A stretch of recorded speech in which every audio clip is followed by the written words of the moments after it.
It's all covered in today's China Truths. After U.S. President Trump imposed reciprocal tariffs on countries around the world, the Chinese Communist Party threatened to fight to the end and imposed retaliatory tariffs regardless of people's livelihoods, which actually harmed the interests of the Chinese people. It is suspected that more companies will be closed for holidays. On April 9th, a large number of bloggers on mainland social media platforms released videos or screenshots and lamented that due to the impact of U.S. tariffs, overnight, many Chinese companies and manufacturers have closed down, stopped business, and Chinese workers have all been given holidays.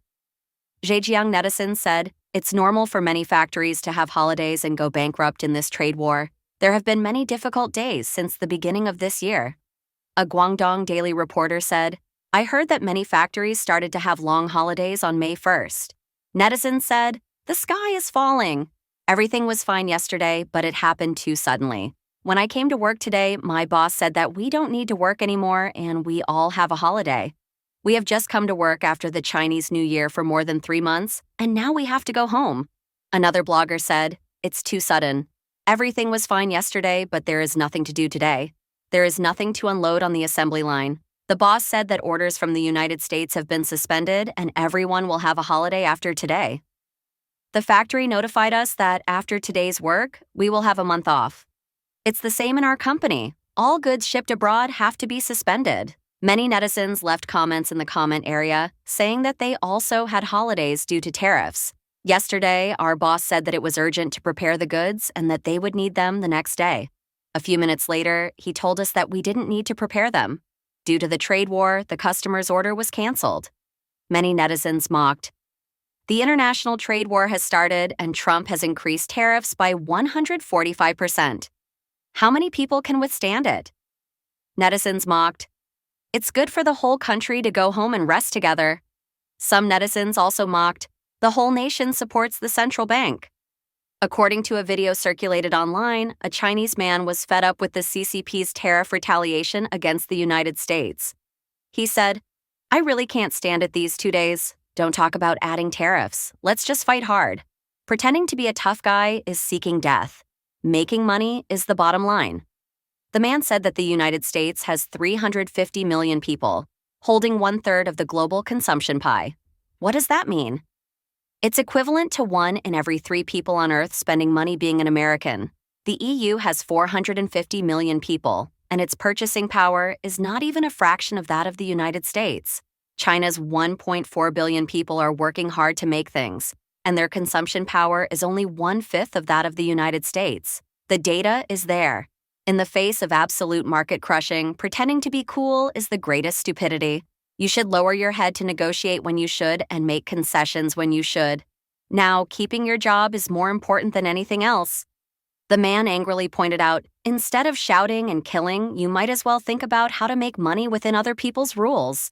Wait until your pockets are full of US dollars, then talk about industrial upgrading and de-dollarization. Otherwise, it's all bullshit."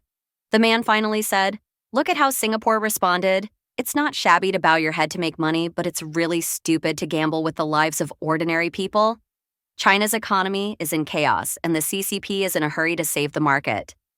Affected by the U.S. reciprocal tariff storm, China's stock market has plummeted in the past week. At the close of the market, the 3 major indexes of Shanghai, Shenzhen, and Chi-Next fell by 7.34%, 9.66%, and 12.5% respectively. Among them, the Shanghai Composite Index fell below the 3,100-point mark, marking the largest single-day drop in 5 years. The Hang Seng Index fell by 13.22%, marking the largest single-day drop since 1997. In addition, the onshore RMB fell below 7.31, hitting a new low in more than 2 months. It is worth noting that CICC, known as the Financial State-Owned Assets Supervision and Administration Commission, announced efforts to save the market, but the market did not buy it, and it may be difficult to escape the mistakes of past failed rescues. Wang He, an expert on China issues, previously told the Epoch Times that China's economy is in a state of turmoil and is already terminally ill. China's economy is now stuck in a long-term deflationary vicious cycle, with corporate profits continuing to decline, resident consumption sluggish, and domestic demand seriously insufficient. The U.S. tariff on Chinese goods has exceeded 60%, and foreign trade exports have been hit hard. The real estate industry continues to be depressed, and local debts have seriously dragged down the local economy. In addition, it is also facing a series of social and economic problems such as the closure of private enterprises, the withdrawal of foreign enterprises, a sharp decline in investment, a decline in the birth rate, large-scale unemployment of employees, and government fiscal and tax losses. Central Enterprises boasted that they had received 1.2 million resumes for 1,730 positions, and the internet exploded. A message released on April 5th by the official recruitment WeChat public account of China National Nuclear Corporation, China National Nuclear Recruitment, caused a strong backlash from Chinese online public opinion. The newsletter titled, "We received 1,196,273 resumes," stated that CNNC's spring recruitment this time covered 10 cities and 14 top universities across the country, linked more than 100 member units to work together to release 1,700 core job requirements, attracted more than 3,100 students to participate in the interaction, and accurately absorbed 1,196,273 high-quality resumes, a total of 425,284 applicants.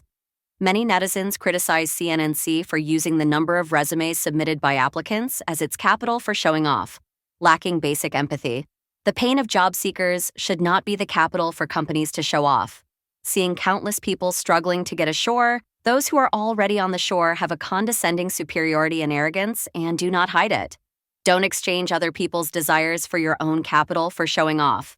Ms. Tan from Tonghua, Jilin said the economy is so bad that no one is going to restaurants to eat.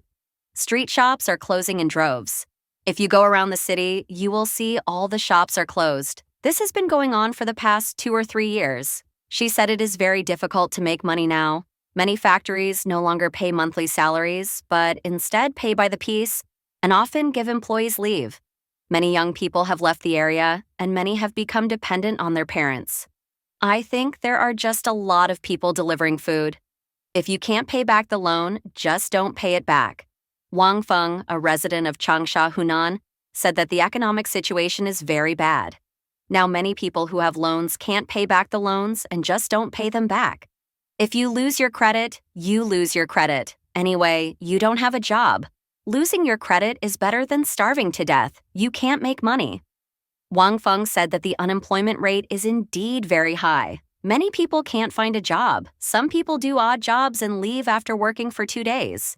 He said that from the information channels he has, he learned that local civil servants and employees of state-owned enterprises have suffered serious salary cuts. Layoffs and salary cuts are very common in enterprises. Salaries are suppressed very low. You only get so little salary if you work. If you don't work, you can't live. He observed a phenomenon. When fishing by the river in the past, there were few people by the river from Monday to Friday. But now, if the weather is good from Monday to Friday, the river is full because people have nothing to do. According to public reports and research, China's unemployment rate and economic pressure have had a profound impact on many individuals and families. Many companies are facing operational difficulties, resulting in frequent salary cuts and layoffs. These economic pressures have made it impossible for some people to repay their loans on time, and they have become dishonest debtors. According to data from the China Enforcement Information Disclosure Network, the number of dishonest debtors has continued to increase in recent years, reflecting the impact of the economic downturn on personal credit. In addition, the rise of the gig economy also reflects the trend of people seeking flexible employment in the face of fewer formal employment opportunities. However, these odd jobs usually lack stability and security and cannot provide long-term economic security. Mr. Li, a resident of Zhoukou, Henan, told the Epoch Times reporter that he could not find a job outside the province and had to return to his hometown. All the land in his hometown was taken away, so he could only do odd jobs. If he earned 100 yuan a day, he would buy some rice to eat when he came back. If he did not earn enough, he would have to starve. I can't even afford vegetables now. I can only eat rice and white rice porridge. Please share your thoughts in the comments section below. We will keep reporting on the COVID surge in China, so don't forget to subscribe to our channel and turn on the notification bell to get the latest videos. And thank you for tuning in.